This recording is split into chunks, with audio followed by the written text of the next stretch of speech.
Bonjour et bienvenue sur cette vidéo. Aujourd'hui, on va parler de fonctions trigonométriques. On vient de finir de parler de fonctions genre polynômes.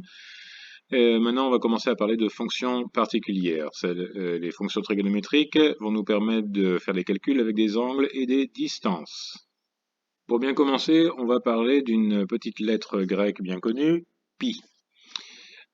Si on mesure la circonférence, le périmètre d'un cercle, et puis qu'on mesure son diamètre, et qu'on fait le ratio des deux, le périmètre divisé par le diamètre, on tombe toujours sur le même nombre, quelle que soit la taille du cercle, quel que soit le diamètre, quel que soit le périmètre.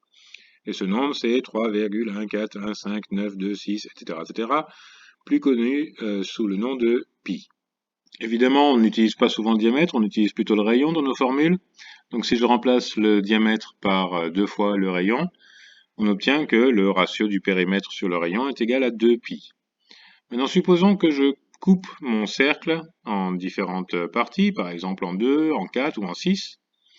On se rend compte que pi, en fait, pi sur 2, pi sur 3, c'est une mesure de l'angle ici, de l'angle entre ces deux lignes. Là, c'est un angle à 90 degrés, là, c'est un angle à 180 degrés, là, c'est un angle à, je sais plus, 30 degrés, 60 degrés, je pense 60 degrés.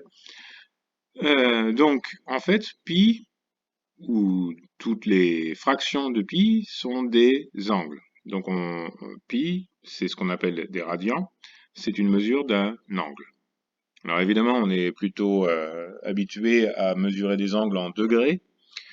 Ça, c'est simplement pour des raisons historiques, je suppose. Peut-être que ça a à voir avec le fait qu'il y a 60 minutes dans une heure, qu'on ait quelque chose qui soit des multiples de 60. Mais bon, la vraie mesure pour un angle, c'est en fait des radians, c'est-à-dire des fractions de pi. Alors pour convertir un angle de degré à radian, il faut simplement multiplier par pi et diviser par 180. Et pour convertir des radians en degrés, pour se faire une meilleure idée, il faut prendre les radians et les multiplier par 180 et diviser le tout par pi. Je reviens un moment sur mon cercle que je coupais en différentes parties.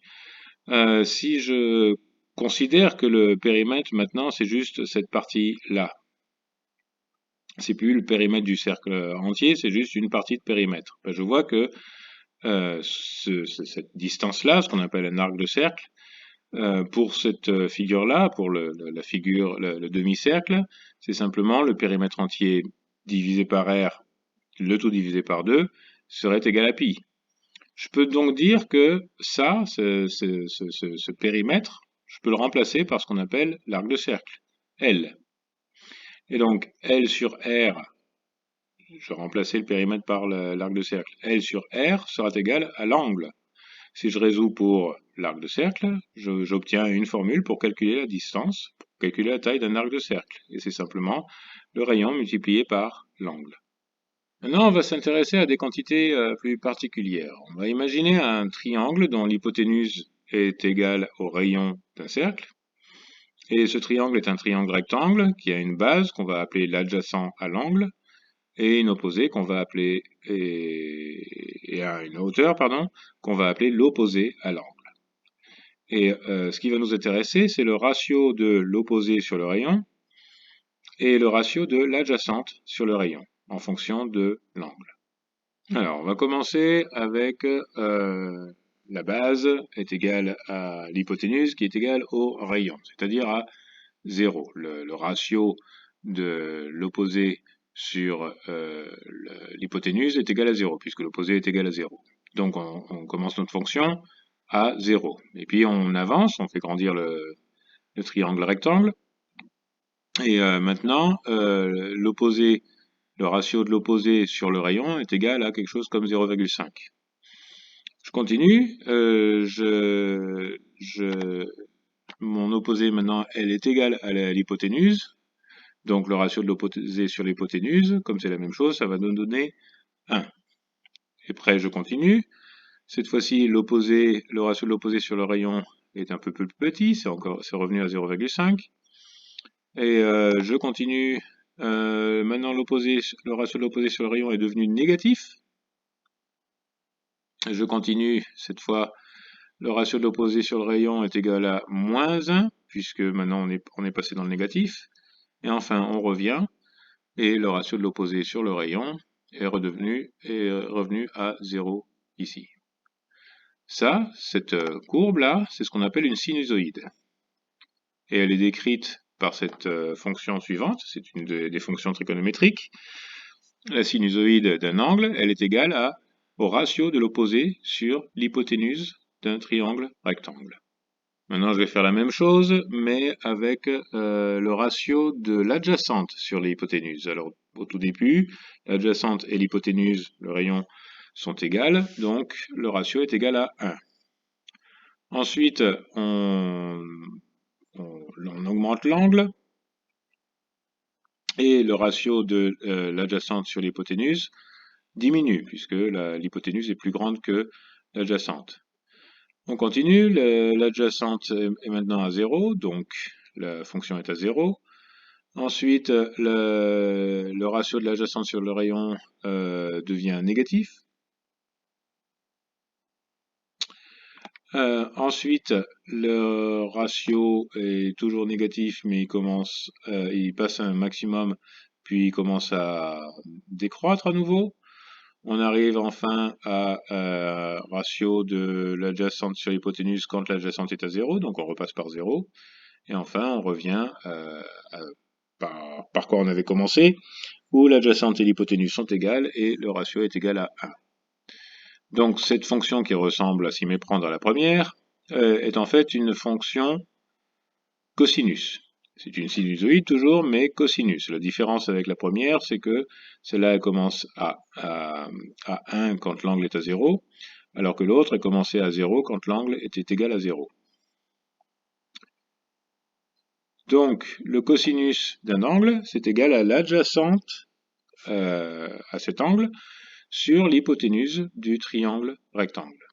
Donc, avec ces deux définitions, on peut commencer par créer une troisième fonction trigonométrique qui est simplement le ratio de la fonction sinusoïde, de sinus, sur la fonction cosinus. Et c'est ce qu'on appelle la tangente. La tangente, c'est l'opposé dans un triangle rectangle, l'opposé à un angle dans un triangle rectangle, sur l'adjacente au même angle. Et il y a une petite manière mémotechnique de se rappeler de ces fonctions trigonométriques. SOHCAHTOA, le sinus, c'est l'opposé sur l'hypoténuse, cosinus, c'est l'adjacente sur l'hypoténuse, et tangente, c'est l'opposé sur l'adjacente. Alors, si on se rappelle de résoudre des équations du premier degré, c'est très important de connaître l'inverse de toutes ces fonctions. Et bien, l'inverse d'une fonction sinus, c'est ce qu'on appelle un arc sin, ou encore sin puissance moins 1. Ça dépend des calculatrices, ça dépend des logiciels que vous utilisez. L'inverse d'un cosinus, c'est l'arc cos, et l'inverse de la tangente, c'est l'arc tan. Avec les fonctions trigonométriques, vous pouvez d'abord, entre autres, trouver des distances dans un triangle rectangle. Par exemple, si vous cherchez l'angle, vous avez le choix entre trois fonctions trigonométriques, ça dépend de ce que vous connaissez. Est-ce que vous connaissez l'opposé? Est-ce que vous connaissez l'adjacente? Ou est-ce que vous connaissez l'hypoténuse? Ensuite, pour connaître l'hypoténuse, il suffit de connaître l'angle et l'opposé ou l'angle et l'adjacente. Pour calculer l'opposé, il suffit de connaître ou l'hypoténuse et l'angle, ou l'adjacente et l'angle. Et pour calculer la base, l'adjacente, il suffit de connaître ou l'opposé et l'angle, ou l'hypoténuse et l'angle. Pour résumer, il faudra se rappeler que le radian, c'est la vraie mesure d'un angle. Mais bon, pour convertir de degrés à radian, il suffit de multiplier par pi et diviser par 180. Et pour passer de radian à degré, pour avoir des résultats plus lisibles, il faut multiplier par 180 et diviser par pi. On se rappellera aussi que la formule pour calculer un arc de cercle, c'est l'arc de cercle est égal à r multiplié par l'angle. Et enfin, on se rappellera des fonctions trigonométriques, SOHCAHTOA, sinus, cosinus, tangente. Aujourd'hui, pour la feuille de calcul, on va se faire une petite machine à calculer des valeurs dans un triangle rectangle. Donc, pour rappel, dans le triangle rectangle, on considère un angle, l'adjacente à cet angle, moi je l'appelle A, et l'opposé à cet angle, je l'appelle B, et l'hypoténuse, je l'appelle C. Donc, j'ai pris plusieurs cas. Il faut toujours connaître deux valeurs dans un triangle rectangle pour calculer les deux autres. Et dans le premier cas, je connais A, c'est-à-dire l'adjacente, et C, c'est-à-dire l'hypoténuse. Donc j'ai besoin de trouver l'angle et B. Je pourrais me dire, je vais commencer par B, mais le problème, pour pouvoir trouver B, il faut d'abord que je connaisse l'angle. Donc je vais d'abord commencer par calculer l'angle. Donc l'angle, selon cette petite formule, c'est l'inverse d'une fonction cosinus, c'est-à-dire arccos. La feuille de calcul, elle comprend quand on lui dit acos. La valeur de A divisé par la valeur de C. Et voilà, ça m'a donné un angle. Et ma petite machine l'a automatiquement converti en degrés en multipliant cette valeur par 180 et en la divisant par pi. Maintenant que je connais l'angle, je peux aller calculer B. Et B, c'est C multiplié par le sinus de l'angle. Et ça me donne 2,6458, etc., etc. Ensuite, maintenant je connais l'opposé et je connais l'hypoténuse. Encore une fois, je vais devoir calculer l'angle d'abord et avant tout.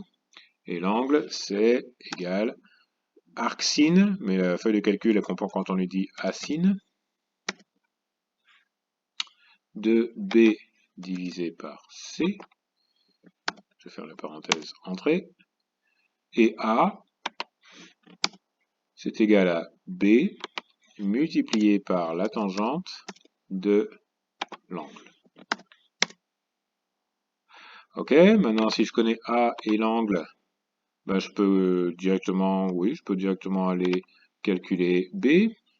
Et B, c'est la valeur de A divisée par la tangente de l'angle. Là, il y a un problème. Il y a un problème. Mon angle, j'ai mis en degrés.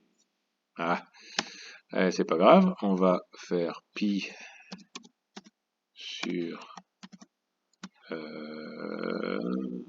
4. Voilà. Pi sur 4.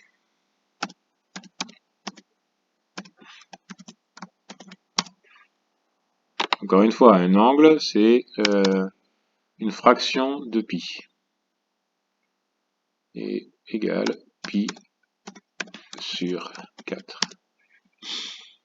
Ok, donc j'ai mon angle maintenant, 0,78 radians, et je veux calculer C, et pour ce faire, ma petite formule me dit que c'est B divisé par sin de l'angle. Et l'angle, je ne veux pas aller cliquer dessus, c'est pas grave, c'est dans la cellule D13. Voilà. Ensuite, je connais B, je connais l'angle, je veux A et C. Tiens, pour changer, on va aller... Ah non, pour C, j'aurais besoin de A. Donc, je vais devoir d'abord calculer A. Donc, A, c'est B fois la tangente de l'angle. Et C, c'est A divisé par le cosinus de l'angle dans la cellule D16.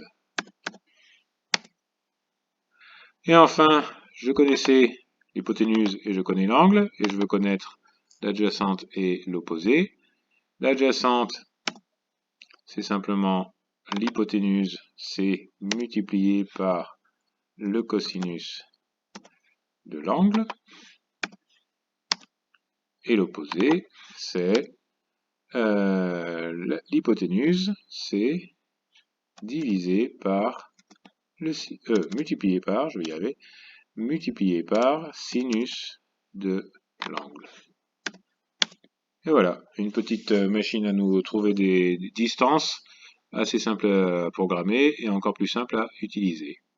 Pour bien tout comprendre, il est recommandé de regarder les vidéos de cette playlist dans l'ordre, télécharger les feuilles de cours, pratiquer avec la feuille de calcul, c'est toujours une bonne idée, et souscrire à cette chaîne pour être avisé des nouveaux posts. Merci de votre attention, au revoir.